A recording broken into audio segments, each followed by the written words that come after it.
Latin 2, it is time for one of the biggest and most important topics of the whole semester.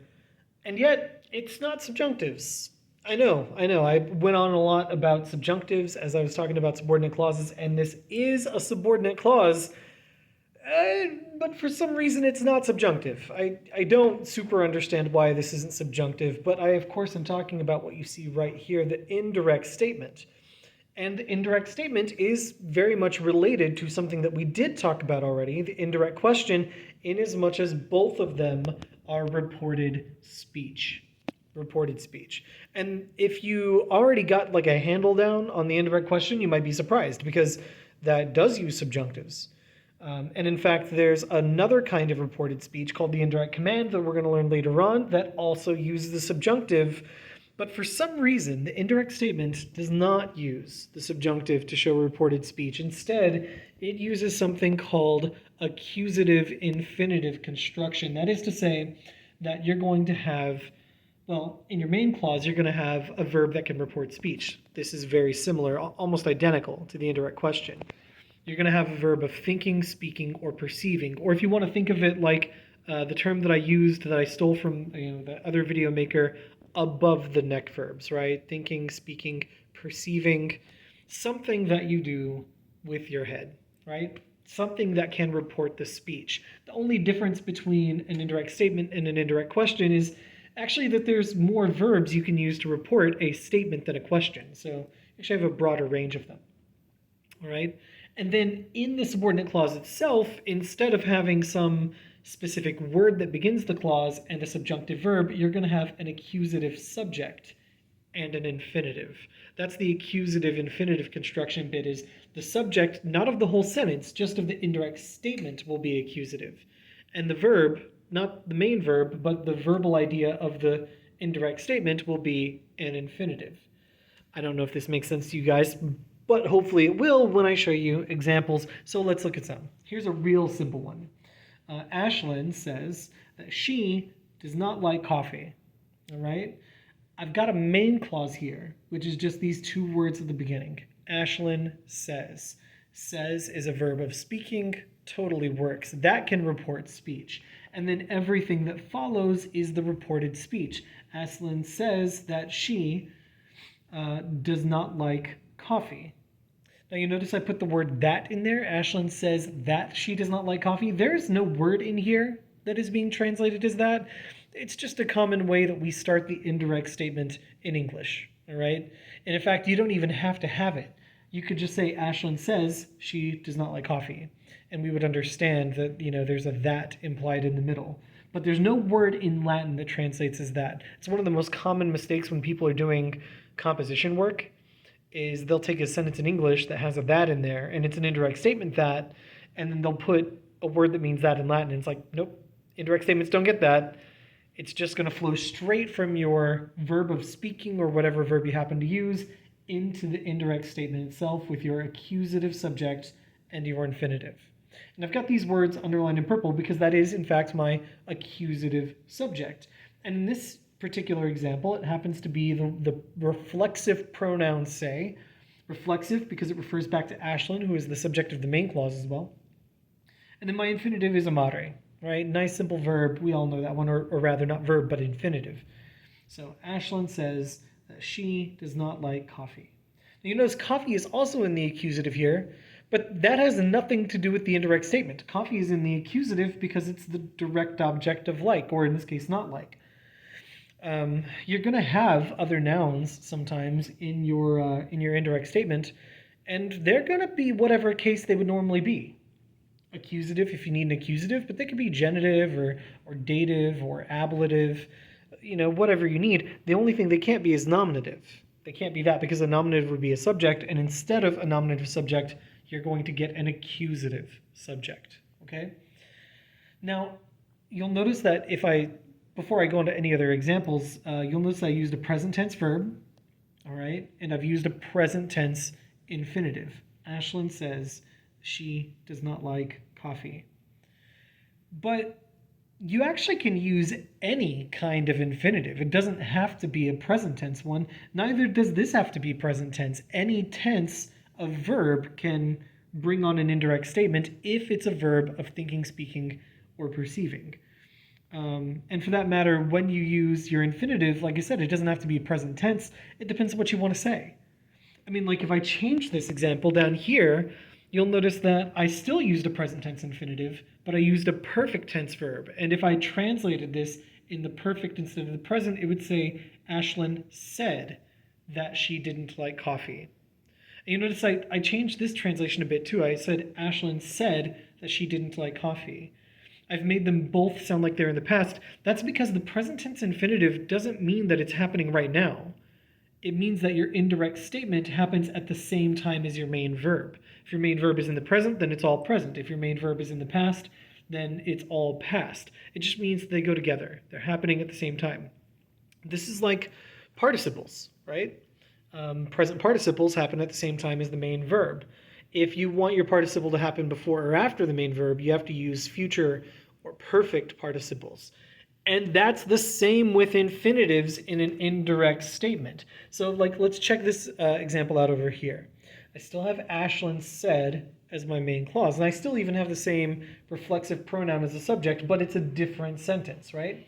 Or rather, it's a different indirect statement. Ashlyn has said different things about herself here. Ashlyn said that she has never gone or has never been to a coffee shop, nor will she ever go. And so I've got my perfect tense infinitive here because this happened before she said it, or in this case, it didn't happen before she said it. But grammatically, it happened before she said it. And I've got my future tense infinitive down here because this will happen, or since it's in the past, I guess it would happen after she said it. So the best translation here would actually be Ashlyn said that she had never been to a coffee shop and would never go. And then if I put this in the present, then it would be Ashlyn says that she has never been to a coffee shop and will never go. That would be the best way to translate them. But yeah, this is just showing that it happened before the main clause, and it would no matter what tense our main verb was. If our main verb is present tense, perfect infinitive still happened before it. If it's perfect, perfect infinitive still happened before it. Even if our main verb were pluperfect, if I'd use dixerat, this would still show that it happened before the main verb, and this always after the main verb, again, no matter what tense it is. So that's what's going on here. We have 3 tenses of infinitives, which you can, go back and review from the video that I posted on perfect and future infinitives. And this is why you use them, right? I mean, present infinitives, we see these in a great many situations. We have a lot of verbs that bring on infinitives, and they almost always use the present. And, in some of those same situations, you could use a perfect, but it's unlikely, and realistically, you'll never use the future unless it's an indirect statement. The indirect statement is really when you start seeing these other forms of the infinitive, so that you can have a sentence like this where someone has said something about what they had done before that or what they would do after it. That's what you actually end up using those extra infinitive forms for, and that's why you have to learn them. Now, I've still, used pretty narrow examples here. These examples are a little one note. Some of them are almost identical. All of them start off with Ashlyn said that she. Let's see some other examples that actually, give us a bit of variation, right? So here we have cogito aslinam borogostatu judicioque egere. What this says is, I think that Ashlyn lacks good taste. Now, right away, since we were talking about coffee, I couldn't decide if I wanted taste to mean literal taste, as in, like your taste buds, or if I wanted to say taste as in judgment. So I just went with both. So if you think that there's not enough words there to say, or there's too many words there to say good taste, it's because this is good taste, literally as in the way coffee tastes, and this is good taste as in judgment. I just put them both in there. And to be fair, I don't actually think this is about Ashlyn, but it's a fun example. So for all you people who think I hate Ashlyn out there, y'all just chill. Anyway, point being is getting into the grammar of this. Again, it's a fairly simple one where my main verb is present tense and my infinitive is present tense. So I'm thinking this now, and what I'm thinking is happening at the same time as me thinking it. I think right now that Ashlyn right now lacks good taste. And you notice my main clause is actually really, really short. It's a single word. Cogito is essentially a subject and verb combined. It's first person, so it automatically comes with the subject I. It's a verb of thinking, so it's not speaking, but it is still thinking, so it is one of those above the neck verbs. And then Ashlyn would be the subject, the accusative subject, and she is the subject of this infinitive that Ashlyn lacks. And then my other nouns and adjectives in here are ablative because egere takes the ablative, but that has nothing to do with indirect statements.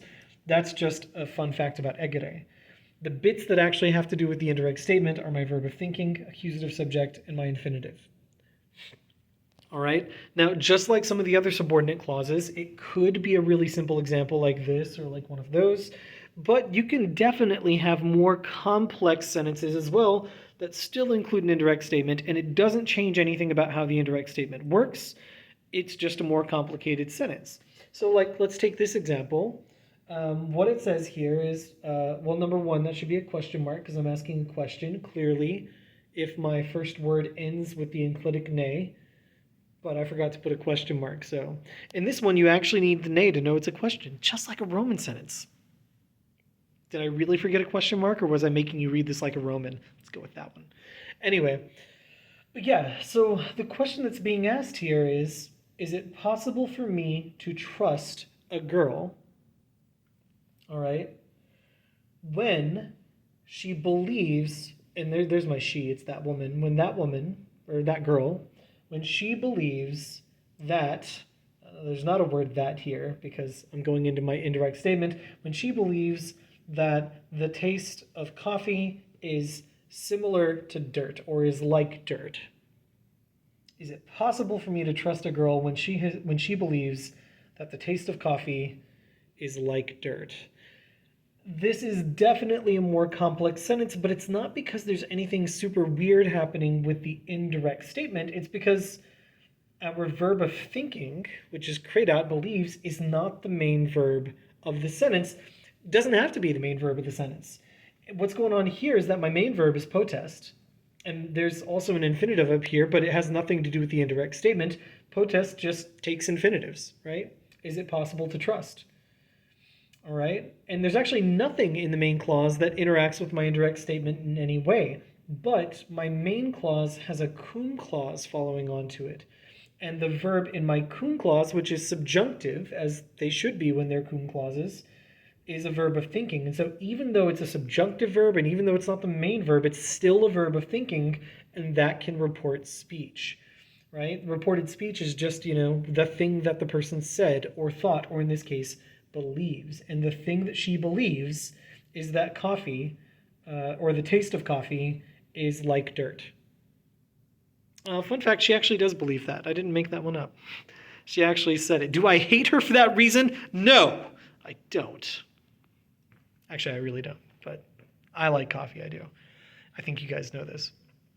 All right, so yeah, so that's a more complex example where you have an indirect statement coming off of a cum clause, and this is totally fine. There's nothing wrong with this. They can be a little bit intimidating because it's a much longer sentence with more things happening, but if you break it up into main clause and then subordinate ideas, then you can deal with each one at a time. And for that matter, it's not just that you can build an indirect statement off of a verb that's not your main verb. You don't even have to build the indirect statement off of a verb. Now, I know what you're thinking. You're thinking that I contradicted myself because over here I said you have to have a verb of thinking, speaking, or perceiving. But let's take this example up here. I'm sorry, my examples are moving around. I was running out of board space, so and I didn't feel like writing on the furniture today. Anyway, so let's go up here to this example. Up here in this example, it says Vinny. I know that looks like the participle Wincanes, but Vincent comes from Wincanes, so we're just going to say that's Vinny. Vinny likes to say that he that he enjoys coffee, but he lies. Now again, I've got an indirect statement in here, and I've got my verb of speaking, but it's not actually a finite verb. It's an infinitive. And again, that's not because it's in the indirect statement, because it's not in the indirect statement. It's bringing on the indirect statement. The reason this is an infinitive is because it's a complementary infinitive with amat. Vinny likes to say, and then this is what he likes to say, that he enjoys coffee. And so I have two infinitives in this sentence. One of them just happens to be part of the main clause, and it happens to be a verb of speaking, or rather an infinitive of speaking. And that can then report my indirect statement, which has the infinitive frui. This one does look a little different from other infinitives, but that's just because fruor, frui is a deponent. So that is in fact the infinitive form, and deponents, as long as they're infinitives, can be the verbs in your indirect statements just like anything else. So Vinny likes to say that he enjoys coffee, but he lies. That deceiver. Oh my gosh. For that matter, to get another example, you could even do this off of a participle, as long as your participle is built off of one of those above the neck verbs. So like in this sentence, what it says is Brian, hearing that I had given, or not had given, I guess, Brian hearing that I gave hatred to Ashlyn about her opinions, or hatred just regarding Ashlyn's opinions, he will hold his own opinions quiet. Or I guess we'd probably say he would keep them quiet, right? So Brian, and I'm going to simplify this, just Brian hearing my hatred about Ashlyn's opinions will keep his own opinions quiet. My main idea is that Brian will keep his opinions to himself, but my indirect statement here that starts from may and goes to my perfect infinitive didissa, this is all being brought on by a participle that describes Brian. But my participle is audiens, which is to say hearing. That is in fact a verb, or in this case a participle, of perceiving. And that can report my speech as well. All right, so any kind of verb or verbal thing that is of speaking, thinking, or perceiving can speak, think, or perceive things. And whatever it speaks, thinks, or perceives, if it's a whole clause, is going to be formed in this fashion where you have an accusative subject and an infinitive as a verb. All right? Now, the larger concept of reported speech is still the same. You know, the thing that you think or perceive, it's a whole clause that is essentially the object of your thought or your perception or your speech. And that's no different from an indirect question. They just use real different mechanisms to do it. If it's a question, you'll use a question word in the subjunctive. And if it's just a good old statement, you'll use the accusative and infinitive. Now, when we get to the textbook, they're going to have a pretty extensive practice set on this, because they introduce them in 4 chapters in a row, like 46, 47, 48, 49. So you can tell the book cares a lot about this. And there are a ton of other examples I could have given. This is not exhaustive, but it does cover, I think, all the most crucial bits. Okay?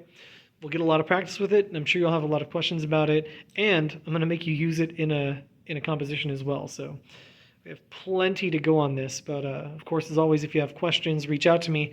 And otherwise, I will talk to you later. Bye.